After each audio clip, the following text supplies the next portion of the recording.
What's up, guys? I'm Kyle Mylan. Today's Thursday, so I brought in Alex so we can talk about sales and stuff that you should have learned like years ago or something like that. Yeah. For those of you that are new to the content, head over to my YouTube channel, subscribe, turn on notifications. Also, don't forget to type in MFG Tribe on YouTube and subscribe to that channel because we've got some big plans in 2025 to blow up that channel that you don't know about yet, but you will.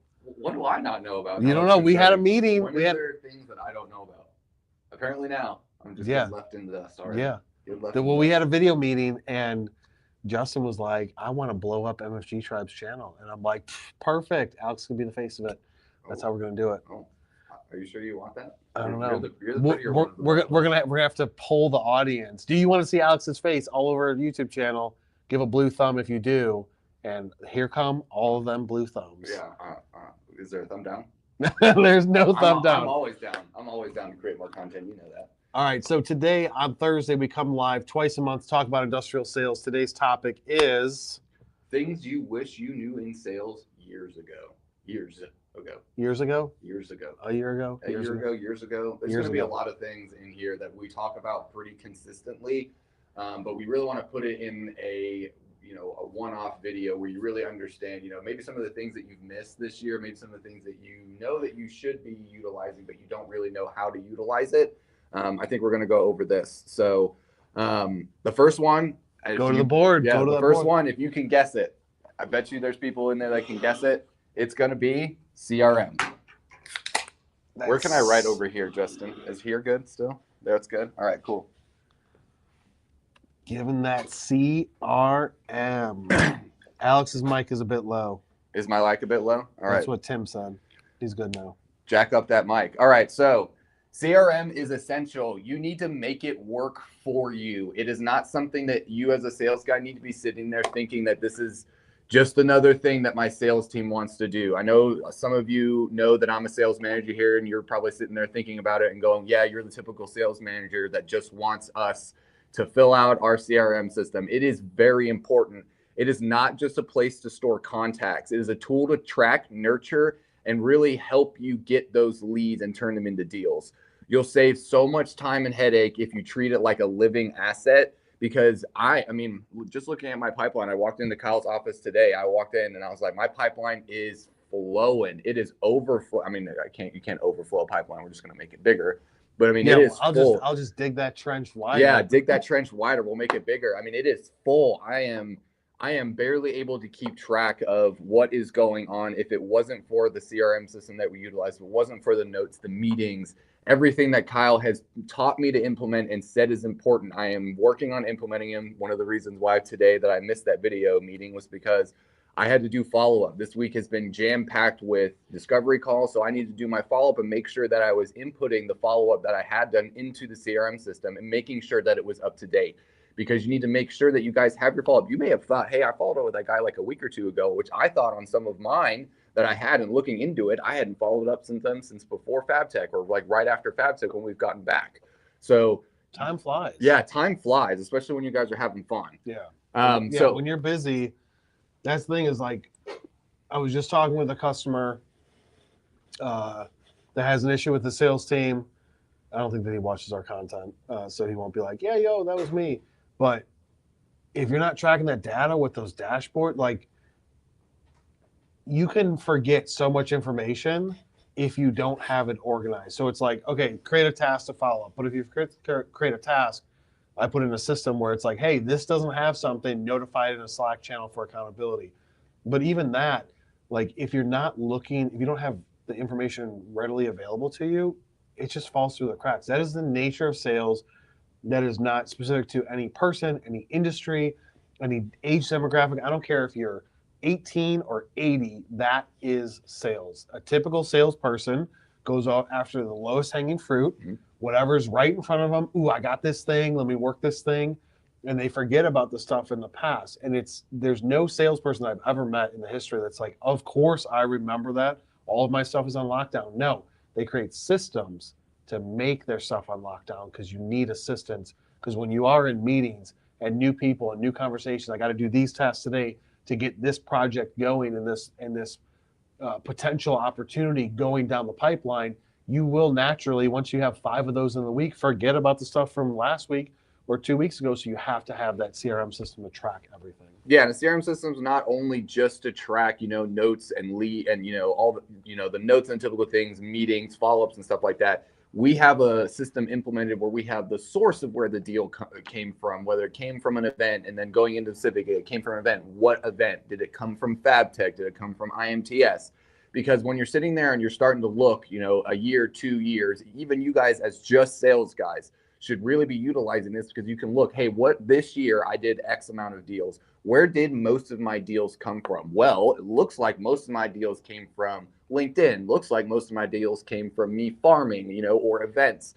You can sit there and start really making your next strategy. It's the end of the year. All of you guys should be pulling this information and going, okay, where were we strong? Where were we weak? I got no leads coming from LinkedIn. Maybe I should start posting on LinkedIn more. I got most of my leads coming from LinkedIn. Maybe I should do a harder focus on LinkedIn, as well as look at the other avenues that I haven't got as many deals from. So keeping that in there, because again, you can keep all that up to date, all that tracking makes your CEO's life where, hey, if you're doing well, you can show them, look at what I'm doing. The deals, when they're looking at it, they might be like, well, it's not coming through the website. Hey, but it is coming through LinkedIn. It is coming from me farming myself because I am tracking the source. Yeah, it's the source of those deals is so important. I just put a note in the comments. It helps you make those decisions on what's working and what isn't. And that's why I always go back to source. I did a talk at the MT Forecast powered by AMT, the people that do IMTS, back right before FabTech.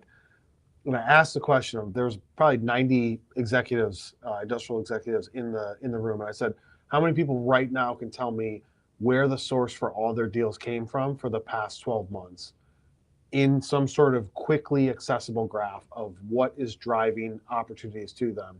And like 2 people out of 90 raised their hand. And I know that, which is why it's a loaded question. I asked it intentionally to say that it's important to track that, because how could I possibly know if the stuff that we're doing with our PPC, whether it's YouTube, Google, Bing, geofencing, etc., is working if I'm not tracking the source of deals and opportunities back to that effort? So when I have that meeting next week with us internally for 2 hours going through our 2025 ad strategy, I'm going to be able to look at the last 12 months. What did you guys do that worked? Let's do more of that. What didn't work? Was it the creative behind it? Was it the process behind it and how you executed the strategy? Or is it just not worth the time to invest into that ad platform anymore? But you gotta make all your decisions based off of that data. Without using your CRM properly, you're leaving money on the table. You really are, because you're going to leave those follow-ups. You're going to forget about it. You're going to forget about clients that, are going to just assume that you forgot about them. Just because they're not answering you or being in your inbox pestering you about a specific thing doesn't mean they're not waiting for you to provide them with some supplemental information or waiting for you to follow up with them with the next steps. So let's go into point 2.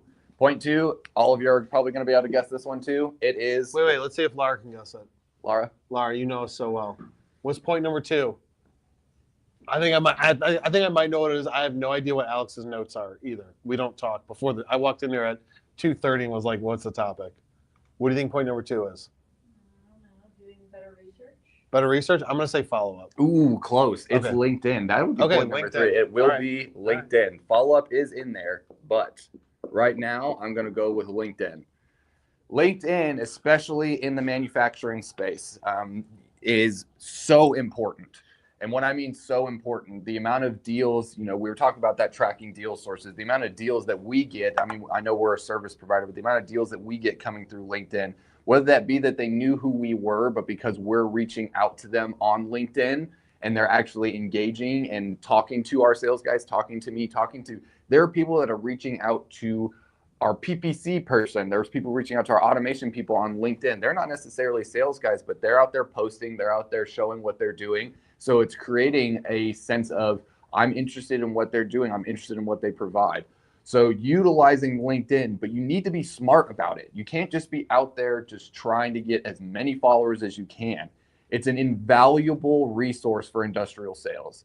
But you've got to be strategic about it. You got to go through and go, hey, okay, if I'm, for example, you represent a a certain region, geography, or whether you represent a certain niche or whatever it might be, start researching that niche within LinkedIn. If you're in metal and you're supplying, or you're supplying sheet metal to metal suppliers or whatever it might be, you're supplying the sheet metal, you want to go in there and you want to find people that are going to be able to utilize that sheet metal. Find the decision makers, find the companies, there are LinkedIn sales nav on there, create those filters, create those lists, do some sort of automated follow-up if you have that opportunity. And if you don't, utilize a third-party marketing team like us, because we know how to do that. We know how to get that follow-up. We know how to make sure that we're going after the right market and the right niche in LinkedIn. That's what it's all about. I mean, most of you guys are watching this on LinkedIn right now. And the comment I just put is your potential customers are on there. Are you using it, right? Build your network, engage with your network, provide them with value, post content, create content. It's all about networking. It's not about what you know. It's about who you know. And LinkedIn's the fastest way to get that. Look up a company, the people that you want to sell to that are influencers or decision makers are on there, connect with them, establish a relationship, then eventually sell to them. That's just the way it works. Yeah, you want to share insightful content before you start going into the pitch. You really want to open up that conversation and get them interested in what you have to offer. Maybe get yourself interested in asking them what they do or what their, market, research that they found, whatever question you might have that can really open up that conversation. That's how you want to open up. You don't want to hard sell. All of us out there get those emails where they're hard selling us immediately off the gate. We delete them. We don't look at them. So making sure, again, that you're strategic and smart about it, and making sure that you're going after those decision makers. You can even filter it. We said it before. You can even filter it by people who have been on LinkedIn in the past. How long? Is it 30 days? So they changed it, but it's like recently. Yeah, so recently. They say recently instead of 30 days, but it basically means 30 days. Yeah, so you can even filter it to there where you're like, okay, I don't want to waste time, trying to connect with people that haven't been on LinkedIn, but you find people that are on LinkedIn recently. Those are the low-hanging fruit. All right, number 3. We're gonna go to number 3. Number 3 will be Laura's favorite, and just by the fact that I said that, I bet you she'll be able to guess it. What is number 3 now, Laura? Research. No. What's your favorite? What am I gonna? Making content? Yeah, video. Ooh. Video. Yeah. Have you? Oh, I came in scared the bejesus out of her. Oh, you pop quizzed her? I pop quizzed her today. I gave her a couple questions. Laura, there's never not enough time for pop quizzes. She was the one harassing me to do the pop quiz in the first place. Yeah. And then so I waited 5 minutes, and then she's like, pop quiz now. And I was like, you're the one harassing me to do the pop quiz. There you go. So anyway, video content, it's non-negotiable. At this point in where we are in technology and what's going on and in the social media realm and in the realm of everybody has short attention spans. It is non-negotiable. You need to be out there creating content. The pop quiz that I came in with Laura, even if you're creating a couple videos a month for your brand, for your company, it is enough to get that information out there. A couple is better than none, and more than a couple is better than none. So, and more than a couple is better than a couple. But as if you only have time to do a few, make sure that you're out there doing it. Make sure that you're out there promoting your services, promoting your products, saying why you are better, why you should choose the company that you represent, because you guys are the industrial leader. You guys are the service expert. You guys are the customer service expert. It is one of those that you can really build a sense of trust with potential clients without you even having that initial conversation. We have a lot of it that come in with us. We produce so much content. The amount of FabTech leads that we have from people that have seen our content and are on there and automatically know you guys are awesome because I've implemented the stuff that you've talked about. I've watched you guys be the experts. I've watched you guys talk about things and evolve our tactics. If you watch what we were talking about this time last year, it's going to be different from what we're talking about now. I mean, we have the core CRM, LinkedIn, that kind of stuff, but we're always pivoting. We're always learning new things and trying to bring that to you because we're utilizing this with our clients. And you guys are obviously doing the same. Your engineers are out there, figuring out problems and creating better products, creating better solutions. Yeah. So imagine, like, back to the theme of the show today. Imagine if we were doing this show weekly or twice a month, like 4 years ago, every year for 4 years, where we would be at. Imagine if you were trying to dominate on LinkedIn like 6 years ago and where you would be at today. So like it's simple things, like things that you wish you knew as a salesperson years ago.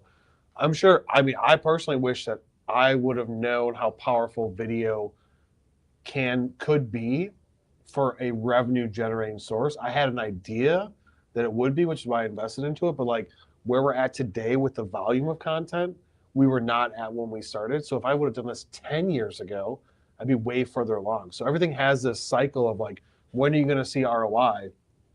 And that just comes down. What? Say pause. Oh, when you're going to see ROI, and that just comes down to when you start. So like, if Alex started working here 3 years ago instead, or 4 years ago instead of 2.5, almost 3 years ago, then he would be even further along with the LinkedIn, right? Yeah.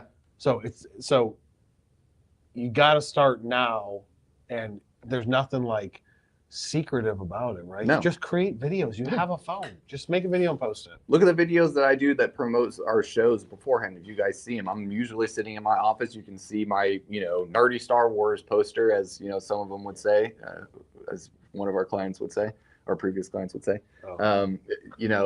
I mean, it is nerdy. It is nerdy. We're all nerds. We're all nerds in art. But, you see me in there. I'm creating raw footage. I'm in there just trying to shoot and tell you guys and give you guys some information. Those raw videos are sometimes perform better than some of the videos that even Laura makes for me. And that's nothing to do with you, Laura. It's just, the raw footage sometimes works. Sometimes they want to see my ugly face without the filter. Yeah. So. All right. Number 4. Okay. Number 4. This is going to be Kyle's favorite one, I think. Okay, so number 4. My favorite. You already said my favorite one. Well, the pre-show trade show strategy. Oh, Come on, man. Man, I'm so trade showed out. Yeah, I know we're trade showed out. Trade show fatigue. I'm so trade showed out now at this point. We've done so much talking about trade shows, but yeah, that pre-trade show strategy. Pre-trade show strat.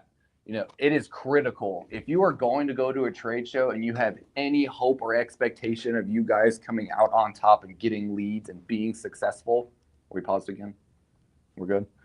Being successful and coming out and being on top and having those leads, you need to market. You need to let the people know that you're going to be there. If you're walking it, if you're exhibiting, whatever you're doing, you need to let the people know that you're going to be there. There are potential customers of yours that are potentially sitting there on the wall going, I really want to go with these. I haven't talked with them. Some of your potential clients that are going to be attending there that you might not even know are attending are going to be there. And if they find out that you yourself or your company is going to be there exhibiting, walking the show, you have an opportunity to open up that conversation, take them out to dinner, take them out to lunch, bring them coffee, open up that dialogue maybe that you haven't been able to open up in a couple weeks, months, or even a couple years. There's some of these shows like NPE. I was about to tie in IMTS and NPE together. IMTPME, IMTS, NPE. That's a new show. Yeah, that's a new one. That don't happen every year. That's some of the best times to sit there and connect with potential customers, with previous customers, with current customers, with customers maybe that you lost in the past because you have a new service, you have new technology, and maybe they're not aware of it. So it's easy to get a hold of those people because they're potentially there and they're there for business. And if you're not marketing them, they're not going to know you're there. So whether that be going through LinkedIn, whether that be creating a landing page on your website, whatever it might be that is promoting that you guys are going to this trade show, make sure you have a strategy and make sure that strategy is being implemented by your marketing and sales team, not just your marketing team. You need to have them both buy in on this. Yeah, there's things that we did for NPE this year that we didn't do for IME West this year, that we didn't do last year for FabTech, for just walking the show and then exhibiting the show. There's stuff that we did this year that we've never done for even on the client side because we just figured some things out. So I wish that we would have known certain things a year or 2 years ago. It could have definitely improved things, but it's not even improving it to where it's like making it worth the time. It's like, imagine putting more gasoline on that fire and coming back and being like, oh dang, this was like 10 times better. Yeah. It's like FabTech last year walking versus this year exhibiting, like 100 times better, different. And then next year in Chicago is going to, my prediction is going to be 10 times better than it was this past year in Orlando, just from things that we learned, right? Yeah. We know what works, what didn't. We know what things that we wish we would have done that we didn't. And you just always got to be learning. But yeah, there's definitely, even us and all of our knowledge and glory of doing this every day for clients are learning stuff. every single day, every single instance, and being like, dang, I wish we would have done that last year. But then we just plan next year, right? So next year going to IME West in February, we're going to do things differently before that show for next year than we did this year before the show. Yeah. So again, it's critical to develop a strategy. You know, if you idealistically you want to do it, sometimes even 6 months beforehand. You know, especially if it's a big show, making it 6 months beforehand, making that splash even before everybody else starts doing it, because you see the big companies doing it and they do the typical, we're going to be here, here's our booth. You guys got to be minimally doing that, talking about it, maybe talking about a new service or technology that you guys are offering to bring attention, to bring people to your booth, to bring people that want to talk to you if you're walking, whatever it might be. So absolutely. Point number 5 is how many points do we have? We have 10. Dang. We'll go through them pretty quickly. These ones will be quicker. Dang. Hey, I'm trying to be informative here and come prepared. I appreciate it. All At least right. one of us is. So this one's going to be sales and marketing alignment. So if I can spell alignment right, I think that's right. Alignment. Oh, no, I don't know why I put an N in there. That's why I'm not a writer. Isn't it ALIGNMENT? Yeah. ALIGNMENT. Okay, alignment. So your sales and marketing team needs to be aligned. This is a must. For those of you out there that are like, this isn't something that, you know, this is something that you guys need to push. You guys might know this, but if you really take a look at how your sales and marketing team works off of each other, are they aligned? Is your marketing team aware of what your sales team is doing? Is your sales team speaking to your marketing team and telling them what's not working? Because if you guys aren't aligned, the marketing team is there to support the sales team. The sales team is there to close the effort that the marketing team has put forth. It's a team effort. This is not a sales versus marketing effort. This is, you guys need to be aligned. You guys as sales guys need to go out and take care of your marketing team. Really bring them into the deals and make them feel as if they are a part of the deal. I utilize everybody in my team. I utilize my automation department. I utilize Laura. When Laura and I signed a deal, I took Laura out to dinner. I took her and her significant other out to dinner, and it was great. We went to a really good Chinese restaurant downtown in Austin. Had never tried it before. I'm a foodie. Laura's a food. I mean, it's a win-win for me. I get to try new food for everybody. But I go out and take them out for lunch or dinner, or, you know, bring them coffee if they've done something for me. Make them feel a part of the sales team, even if they're not, because they're there to make you guys look good. And when you hand, you know, that client off, even if it is your marketing team, they're there to support you. If you show them that you support them and you like them and that you're there and you recognize the hard work that they're doing, they're going to keep putting forth that hard work and they're going to keep putting forth that effort. Because we know as sales guys, our reward is our commission and making and growing the company. The reward it feels for growing the company. And however much sales guys have egos, we're here and we are the ones that are building the company. My dad has a typical saying, what is the CEO's best friend? Not the CFO, because they tell them to stop spending money. Yeah, it's their top sales guy. Yeah.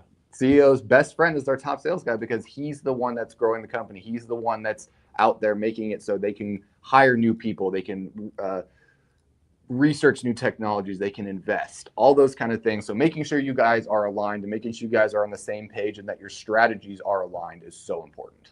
Yeah, and if Laura doesn't do a better job because Alex entices her with yummy food, I will guilt her into it because I treat her so well. I don't think you ever have to guilt Laura, though. And then she's like, I guess I have to because Kyle treats me so good. Yeah, you never have to guilt Laura. He's so cool. All right, number 6. See, I told you we're going to go through these a little bit quicker. Now we're getting down into these. Number 6, automate, but don't sound robotic.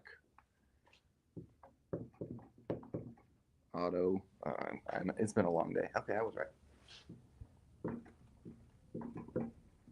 Okay. Wait, I saw that right? Automate? Yeah, automate. All right, automate, but don't sound robotic. What I mean by that is there are a lot of ChatGPT AI systems out there that are offering all these sort of automation services that they can provide, make your lives easier, write these emails. It's at that point now. At the beginning, when AI first came out, people would read it and be like, this kind of reads weird. Now people know what AI sounds like and reads like. It's been a year. It's been utilized in 2024 more than it ever has been. 2025 will be utilized even more. And eventually people will have an eye, just like the subliminal messaging when you're sitting there watching a TV show and all of a sudden Toyota or Ford, they're starting to, the TV show that you're watching, the character is starting to talk about the features in there. We know that that's an ad. They're going to start figuring out when they're reading emails, this is an AI, or reading something that you send, this is an AI, and they're going to start ignoring that. They're going to start realizing like, hey, this guy doesn't even have the time or the courtesy to create a custom message for me. Even if you are utilizing AI and you're sitting there tailoring it more to their specific need, that is, you're putting in the effort. If you're just going to tailor an automated message and send it out there and it sounds like, oh, just following up on X proposal that I sent on X date, they're going to know, okay, this is an automated response. Damn, I sound like automated response all the time, man. Well, that's just because I send that. You have that engineer brain. That's because those AIs be learning from me. Yeah. Well, that's because you're the all-knowing marketing person. So yeah, I don't know all the AI wants. I know some things, and I have smart people that know more. So there's systems. Tying this back to the theme, there's probably 3 to 5 systems right now in the last 40 days that we're using that I wish I was using 12 months ago. Like game-changing systems, like solving massive problems. And then there's 2 systems that are coming up in the near future in the next 6 months that I wish we were working on. Little pet projects of mine and Christian's that are going to be revolutionary that we should have started a year ago. And once they're rolled out, it's going to be ridiculous. Yeah. So it's ever changing, right? It is. It's like automation, AI, technology, etc. Programs, systems, tools, efficiencies. They're ever changing. Something pops up or has popped up, been around for 5 years, but then we don't see it because it wasn't popular enough. It wasn't on the right review platforms. There wasn't enough users in it they weren't spending enough ad money to show up. And then when you see it, you're like, damn, I wish I had this. Yeah. That's what I'm dealing with right now. Yeah, automation in email, LinkedIn, and CRM tasks saves time, but it can be disastrous if it's not personalized. Again, as I said, people will start writing you off. You don't even give me the courtesy of, a personalized message, all that kind of stuff. It's important, but it can turn not good if you don't utilize it correctly. So 100%. Number 7, this is the one that Kyle was waiting for on number 2. Number 7, personal assistant. Follow up. Oh. Follow up. Now, when I say follow up, it's something that it feels like it can't be tied in because it's something that you should know as a sales guy. What's something that you learned this year about follow up that you wish you knew last year? Something I learned this year in follow up, or something that you're doing recently that you wish you did last year. And you may have known about it, but maybe you didn't do it. See, the new thing that I'm doing, and when I say the new thing, it's a thing that Kyle had talked about, so it's not new for you, but it's one of those that, if I'm following up on somebody I'm not getting, I followed up on call, I followed up on email, LinkedIn, gone out and tried to find him in person, whatever it might be, and it's still not working, I will go to the next step up. I will go and I'll say, hey, if I'm aware of who they are, they've mentioned it, if we've had a meeting before, if they're in the meeting, I will go and I'll go, hey, is this still, an option? Because sometimes the connect that you have might not be that correct connect. That's how we signed one of our deals. I was following up with this individual and it ended up that this individual wasn't working there anymore. I followed up with their marketing manager and then boom, they were like, oh, wait, hey. Oh, yeah. Yeah. So followed up with their marketing. Actually, it was their owner. I followed up with their owner, and all of a sudden it came in, and he was like, "Oh, actually, she doesn't work here anymore. But yes, we are still very interested in it." And sure enough, a week later, the deal signed. It's one of those that you got to be really creative about it, and you really got to go.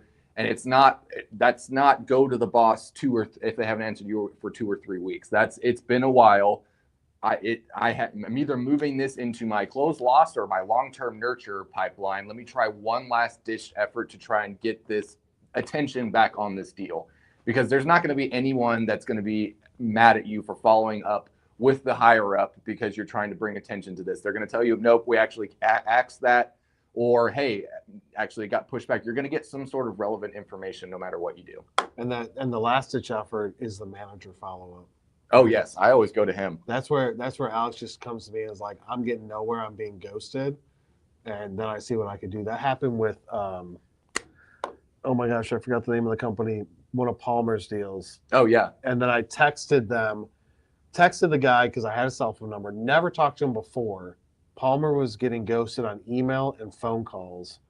He didn't go to LinkedIn yet. I texted him, no response on a Friday. And then on Monday they reached out and said, oh wait, I'm actually going to bring the GM in. And Palmer's like, he comes in Monday and I said, hey, you get any random messages? He goes, yeah, this deal that was like basically dead, ghosted, came back. He just ran. I said, I wonder why that is. He's like, I don't know. I'm like, because I texted him on Friday. Yeah. And he didn't even respond, and he left me on red, but it got the job done, right? Yeah.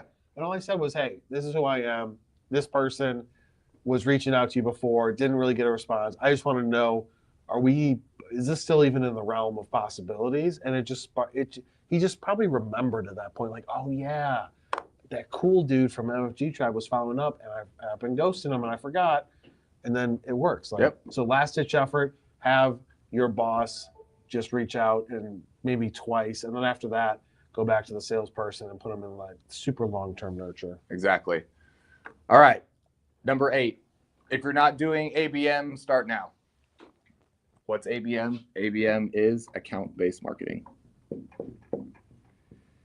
Everybody out there has their dream client. Everybody out there knows and can probably list at least, I mean, I'm a sales guy. I could probably list 50 or 20 or 50 to 100 clients that are our optimal clients who I would love to do business with, that are big, that would spend a good amount of money with us, that are looking to grow, that have, the resources to invest into us and invest in a long-term partnership. If you guys aren't doing ABM, you need to start that now. As sales guys, if you have that dream and you have that's how you land those whales. It might be a 2, 3, 4, 5-year play that you're sitting here trying to do this, build this relationship. But if you try and build the relationship before you start trying to sell to them, if you know, hey, they might not be able to use it, they probably can't use it now. If they can utilize your services, start that account-based marketing. Start not hammering them annoyingly, but start building that relationship.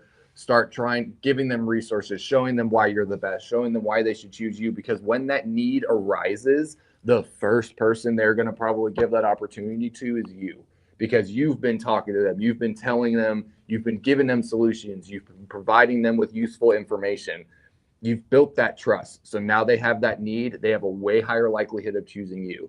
Again, it could be a long-term play, could be a short-term play. If you start actually developing an ABM strategy, you might be surprised on how much faster those deals actually turn into deals, because you're out there being aggressive. You're out there talking to multiple decision makers. If it's a big company, multiple decision makers. Well, when they're getting into a meeting, all of a sudden, oh my God, Jimbo from XCNC Machine Company was talking to me. Oh, he was talking to me too, and me. He was offering, oh man. They're going to remember you, all of them. You got 4 of them. You got 4 champions there in a big company. So you need to be developing that strategy, and you need to start it now. Start it tomorrow. Start it right now after this LinkedIn Live. Start going and putting 10 companies that you know you would love to do business with on a list. And then once a week, once a month, once every couple of weeks, send them a resource. Reach out to somebody new. Comment something on LinkedIn, something along those lines, because that is a strategy that a lot of sales guys don't utilize. They just utilize what is given to them by marketing. Sometimes you guys know the industry better, and you know the clients that you can pull in and that you can utilize a lot better than some of the internal team. So make sure you're out there doing that. Yeah, and if you're like, I don't want to do account-based marketing, just do industry-based marketing. And go after an industry. So just be like aerospace. I've got a whole video on my YouTube channel about account-based marketing or industry-based marketing, going down that path of like, I want to go after aerospace. Who are the players? What's the messaging? What content do I have to create? Web page, et cetera, put them in the campaign. That's the way to do it. And the power behind it is, if you did it a year ago, you'd be a lot further down than you would be. Yeah, and especially that industry-based marketing. If you're really going to sit there, you really want to you're trying to enter into this new niche, you're trying to push into this new industry, going out there and going, this is the message that I know this industry has, aerospace, metal, whatever it might be, this industry, this is the voice, this is the tone that I need to take. This is how I'm going to push into this industry. This is how I'm going to push into this industry. You can have multiple different industry marketing strategies that you can implement. So, bam. What is number 9? Number 9, we're starting to get to that point now where a lot of sales guys don't do this, but they need to start being more selective. Do you think a year ago you were less selective? Do I think that I'm more or less? Do you think you're more selective? Do you think that, so things you wish you knew in sales a year ago, were you less selective a year ago than you are today? Yes. Okay. I would definitely say back a year ago, year and a half ago, when I was first, really starting to develop into this, I've been a sales manager now for almost a year. When I was first starting out in sales here, I was just trying to get every deal that came in. I was hungry. I was wanting every single deal, every single opportunity. I wanted to sign them. I learned over both with Kyle teaching me and, signing these clients that you need to be selective. You have to be selective. You can't just take everybody's business because it's something that you are like, okay, yes, we can help them. I'm going to take their business. You really need to look into it, because if you're not selective with the clients and the partnerships that you are utilizing, it will and can hurt you. You sell somebody a product or service that's not going to be an A+, it can fit, it can be a C. They're never going to be ecstatic with you. Yeah. It works, but it doesn't work as well as I had hoped it would, or something like that. If your service is not going to be an A+ service for them, you might want to sit there and go, hey, I don't know whether this partnership is the best, because they're going to want to hear that honesty from you. They might have another project in the future that they can work with you with, but you've blown your shot by trying to sell them into this first initial service. And then in the future, they're going to go, well, when they sold us into this service, product or service, it was a C, it didn't really work. I don't think that this is going to work either. Let's just move on from them. And then if you start stacking multiple of those on top of each other, this industry is smaller than you think it is. It's a big industry, but it's small. It will get out there that X&S company says that they can provide solutions, but they really don't provide excellent solutions. They make things work. It's one of those, they're okay. Here at MFG Tribe, we never want to hear, they're okay. As Kyle always says, I want them to be like, yeah, MFG Tribe, they're the best. We want them to be our cheerleaders. And that's what you got to do when you look into partnerships, especially you guys out there that are high-end closers. You're those high-ticket closers. That, hey, I have these opportunities, these high-ticket opportunities that are coming through. And the partnerships, if I want to build on these partnerships and I want these tickets to keep increasing, I want them to keep continuing being clients, you need to be selective. You need to make sure they fit the solution. You need to make sure they fit. Sometimes you need to make sure that they're going to, if you're providing a service base, making sure that they're going to fit with not necessarily your company culture, like you're hiring somebody, but making sure that their goals align with yours. Because if they have two totally different goals, even when you sign this partnership, how are you going to get them to align with you throughout the partnership without causing some sort of discourse in between? Yeah, you got to be thinking 5 steps ahead, and not always just get caught up in the moment, but thinking like, all right, is this? And sometimes you need somebody else to bounce ideas off of. Like, is this a good fit? Do we want to go down this path? Yes or no? But yeah, I'm down with that. I bring it into Kyle. Sometimes I get off discovery calls and I'll bring them into Kyle and I'll go, what do you think about this? Like, do you think that this is something that we can be legendary at? Because that's how Kyle wants us to be, want me to be legendary. And he'll be honest with me. He'll go, based off of what they're trying to look for us to achieve, I don't think that we're necessarily the best fit for them. I think that, maybe a just small website focused team, because that they're only really trying to focus on a website, or they're really trying to only focus on this product or this niche, whatever service, product that you guys have to offer. Make sure, go to the higher ups. He knows he's going to come in and he's our strategy development. He knows, okay, if I'm going to develop a strategy behind this, is my strategy going to be successful? If not, don't take their business, because you're going to lose trust as a sales guy. And also it's just going to look like your company's got egg on their face if they're not able to do what you say that they're going to do. Last point. Number 10. Bringing it home. Make content that talks about their pain points, not just your product. So this is going to tie into video, but how am I going to summarize that? Pain points. So again, why do you wish that you knew this a year ago? The reason why you wish you knew this a year ago is because if you were out there making content that was addressing pain points, whenever clients are coming to you now, you can go, hey, I have a resource that actually, a white paper that this actually addresses a very similar pain point. A client within the same industry that you are in or experience the same pain points. We provided them with this. Are we good?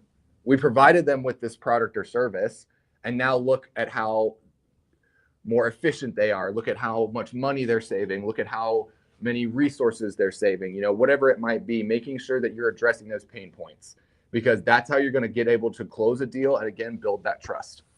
That's what it's all about. It's all about trust. Waving to Kate over there. I just like when people walk by, I just want to point at them. Because they're like, what's up? Do you need me? And They I'm feel like, included. What's up, dude? They You're feel awesome. included in the live.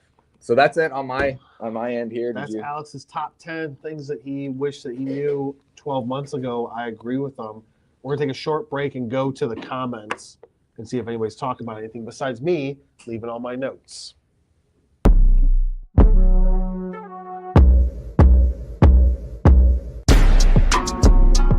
Someone can't teach you industrial sales if they've never been in the industry. You're going to get tips and tricks from our sales lives that you won't get anywhere else.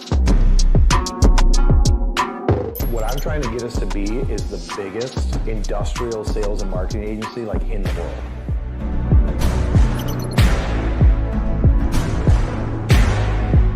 We're not playing for average at all, ever. I don't want any client, if we surveyed them, to be like, yeah, it's good. Like, I want to be like, dude, they're awesome.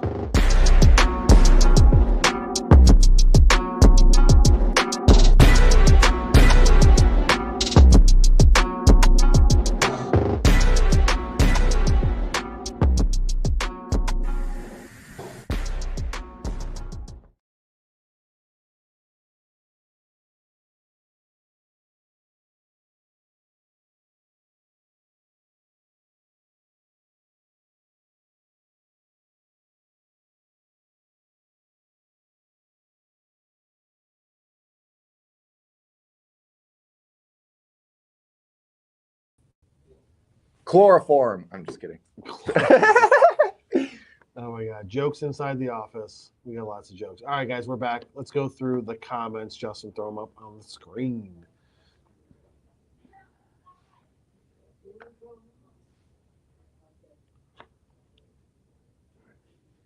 Oh yeah, you got to read them, man. Okay. I don't have a mic, but I'll try to project Oh, my- you want me to do it? It's on YouTube. What's on YouTube? Comment. I can do it. Oh. Do you have an example of spending a long time, many months / years, of going after an account? What did that look like? Do you engineered AF? That's hilarious. I want that YouTube handle. Engineered AF. Do you have an example of spending a long time, many months, years going after an account? Yeah. Yeah, I was about to say I Okay. could list them 4 or 5 of them. List your experience, Alex. So we had a client coming in that was in the plastic space. They actually came in when I first was a sales guy here. When Kyle first promoted me to the sales guy position here, we had somebody in the plastics come through. Big player in the plastic space. We really wanted to do business with them. So the follow-up and everything that came out. So we had the initial conversation. We're sitting there. They're like, yes, we're interested. It kind of turned into that ghost phase. Providing them the resources, providing them that follow-up, following up with them, making sure that I'm answering their questions, making sure that the proposal, it's been 6 months. I would go back in and follow up and go, hey, so-and-so, does this proposal still make sense? Are you guys needing to adjust the deliverables? Yes, we need to adjust the deliverables. Okay, adjust the deliverables. Give them a new quote. Another 6 months goes past. Hey, okay, I've been following up with them. I've been having conversations with them, making sure that everything is in. Okay, have the deliverables changed again? Sure enough, yes, the deliverables have changed again. This is what we're looking to do this year. It was like 12, 14 months for us to sign them. It took a good. Yeah, I think I know who you're talking It took a good 12 to 14 months for us to actually get them to sign a full-on agreement with us. But we went after multiple. It wasn't just one individual in the space. Our initial contact was different from my main point of contact that we eventually signed with. There was 3 different contacts that we went through, 3 different contacts that we were marketing to, 3 different contacts that I was speaking to, where deliverables were changing every time I spoke with a different person. So you just got to make sure that you have that strategy in place and you don't forget about them. Just being consistent. If you are consistent with your follow-up and in your ABM, you're going to be successful. Yeah, I'd say, there's people that I've been trying to close for 9 years, but I still haven't closed them. So, Hey, one of them came back into the pipeline, though. who's that? The meeting Sebastian I had with the Bobs. Oh my God. The Bobs. Yeah. That's a perfect example Okay, right so there. perfect example. 2018, had a meeting, multiple meetings with this company, 2 different proposals. even have it on video about the negotiation process and the thought process I was going through. Did not get the project. Now 6 years later, they're back talking with Alex and Sebastian about the literal same project that I didn't get 6 years ago, that they went with somebody else. They still need help there, and it's back into the pipeline. Literally the 6 years exact same later. proposal we talked about. The exact same thing he laid out. He was like, this is what I want. This is what I want. This is what I need. That's what he wanted and needed 6 years ago. He didn't go with us. He went with somebody else. Totally understand that. No hard feelings. It didn't work to whatever expectations that they have. So it's back on the table. 6 years. Hopefully we close it because it's a great company. I'd love to work with them. But there are companies I've been going after for 8-9 years that I still haven't closed. Like not every day, every month, but still trying to push out there. There's people in our CRM system that I've been marketing to since 2019, 2020 that sometimes open stuff, sometimes engage back, but still nothing from a actual engagement standpoint. So it's just about being consistent in your follow process. That's why I say follow people that know how to follow up, have good systems, reminders, processes, automation, nurturing, etc. Those are the salespeople that will make the most money, because it's like you're building this entire book of business and all this revenue and all these conversations.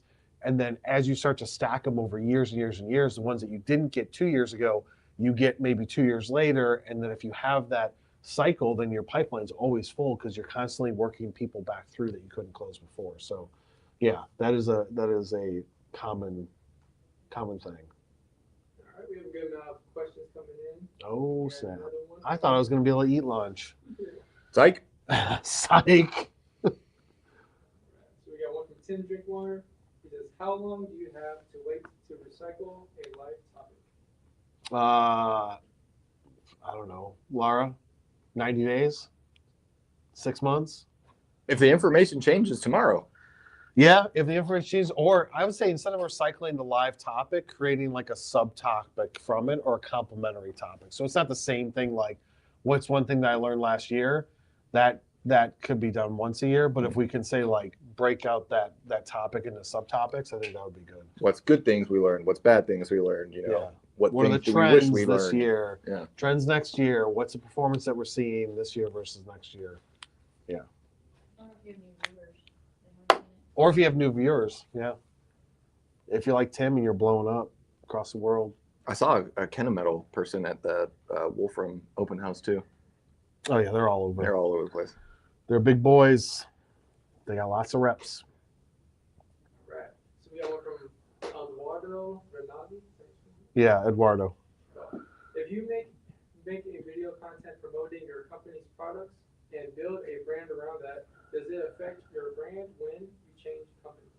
I don't think it does if you stay in the same space and your network is built around people in that space.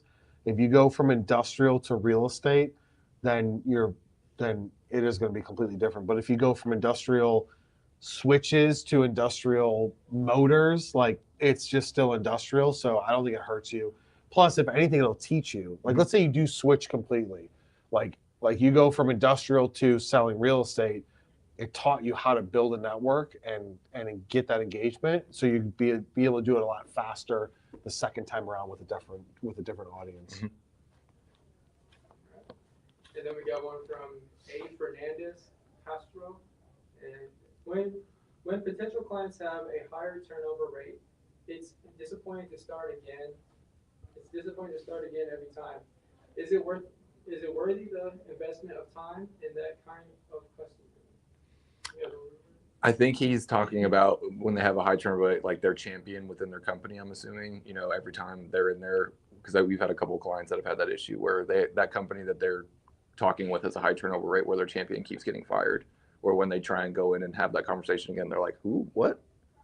Yeah, I think you always got to look at it as like, is there a commonality with, like, is there common things with that group of people where you're getting that high turnover that you can avoid, right? Is there traits? Is there trends? Is there something there that you can avoid? And I would say that's just you learning where to focus your attention and just say, okay, these guys I want to avoid because they've got high turnover.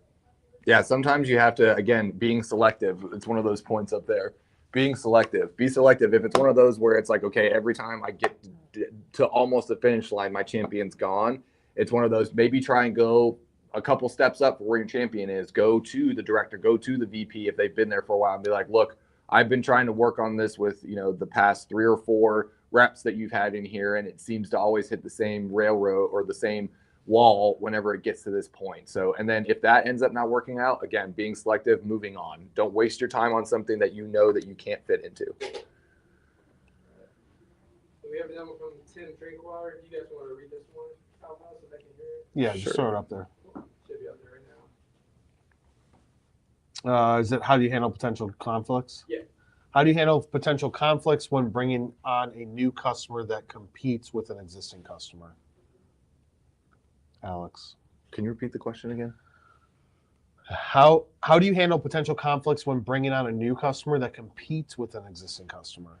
Potential conflicts. So it's like conflict of interest. Yeah. So with you, Tim, it's one of those. It's a little bit trickier when we're offering kind of like how we do with our service related. It gets a little trickier where with what we're doing, if we are at a certain level with a client and we're sitting there and we're going, okay, hey, these are the niches, these are the avenues that we're going after. You really kind of need to look at it at this is one big space, going that there is enough business for everybody. If it is to the point though that you're going to have to kick one person's production down or something like that, again, being selective. Do you want to alienate one of them? Is one of them a bigger client? You need to get into that selfish mode of, okay, which one is actually going to benefit me more? If I choose the loyalty on one, are they going to appreciate that loyalty and understand, hey, he chose me because of our relationship? In his back of his head, he's always going to think, did he choose me because he's the bigger client? But yes, if he's the bigger client, you as a sales guy and you as a company owner need to go, okay, being selective. This is our opportunity to sit here and go,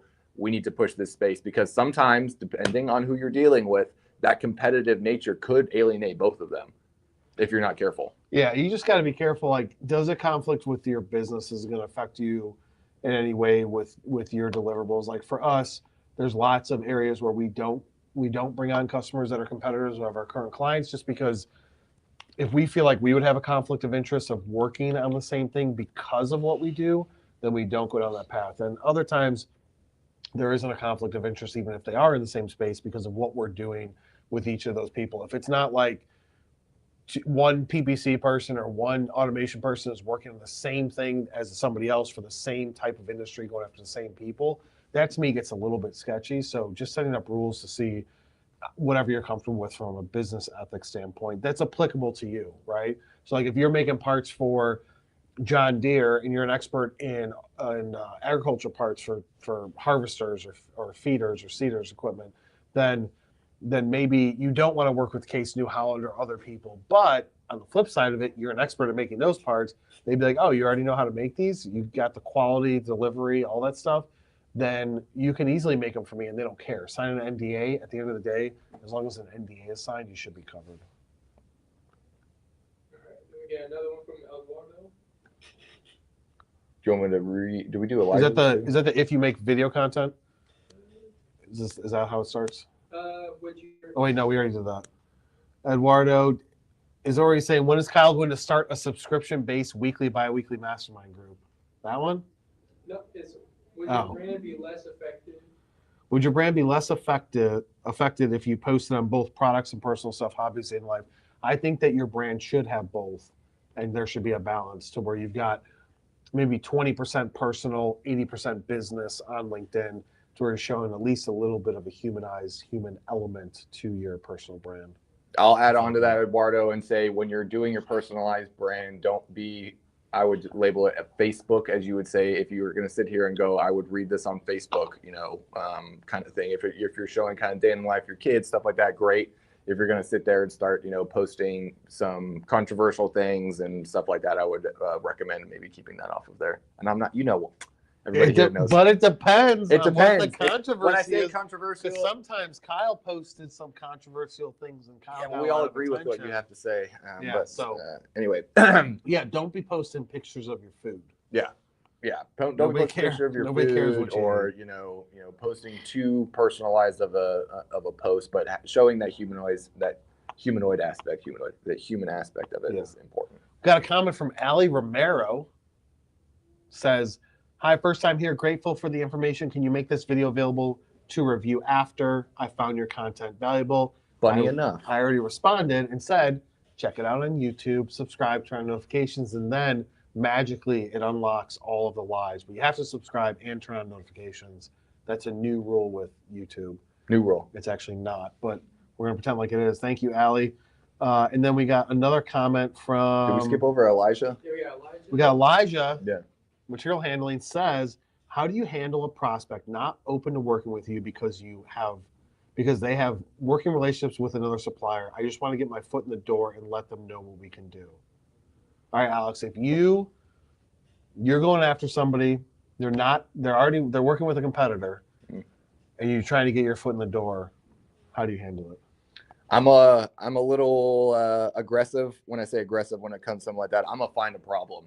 I am like a dog with a bone. I'm gonna find an issue that we can fix at their current, I'll use us as an example. I'm gonna find the current issue that their current marketing team is doing. Whether that be SEO, whether that be PPC, whether that be whatever it is, I'm gonna start digging and I'm gonna find those skeletons in your closet that you might not even be aware are there, and I'm gonna shove them right in front of your face. And I'm gonna go, this is a problem. Not aggressively at first, going like, hey, look, you need to look into this. You need to really address this situation because it's hindering you this way.